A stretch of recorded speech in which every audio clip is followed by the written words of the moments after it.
Благодарам, почитан подпредседателе. Сакам да реагирам процедурално на ова што ни се случува денеска во собранието.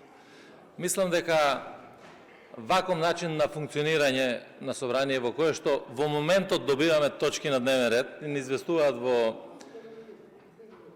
собраниските служби и во ист момент се стават на дневен ред, тоа нема ниту едно слово во деловникот кое што може да ги оправда ваквите постапки. Мислам дека лично вие како подпредседател, председателот на собранието и не знам кој се учествува во креирањето на ваквите седници, се однесуваме како целосно суспендирање на парламентот, на дебатата во парламентот, заради некакви причини кои што за мене се неприфатливи.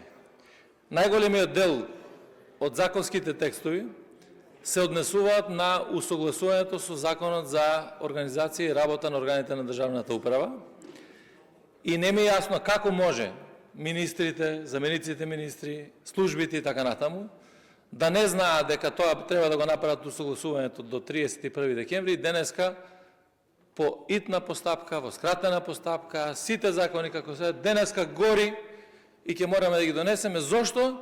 Па ќе нема да луѓето плата од 1 јануари. Па тоа не е проблем на парламентот.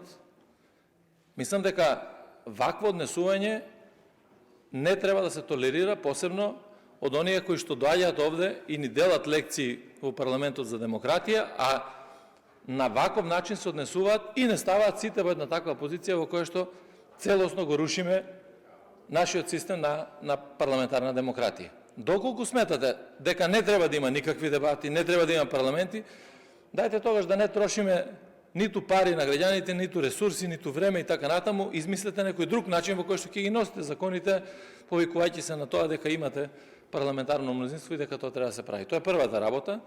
И втората работа, сакам да реагирам, не може Комисијата за образование и наука да се свикува во 11 саат. Затоа што 6 часа по деловникот мора да поминат од усвојувањето на дневниот ред. И ве молам, немојте да го силувате деловникот и во тој правец. Значи, дајте барем да ги почитуваме малку демократските вредности и принципи. Ако сакаме и меѓусебно да се почитуваме. Доколку сметате дека не треба да се почитува парламентот, дека се ќе тераме на сила, се ќе правиме како што ние сакаме да правиме, тогаш, верувајте, ние нема тоа да учествуваме во една таква активност. Затоа што лесно е, се доаѓа тука, се збори, се кажува, се продава демократија, принцип.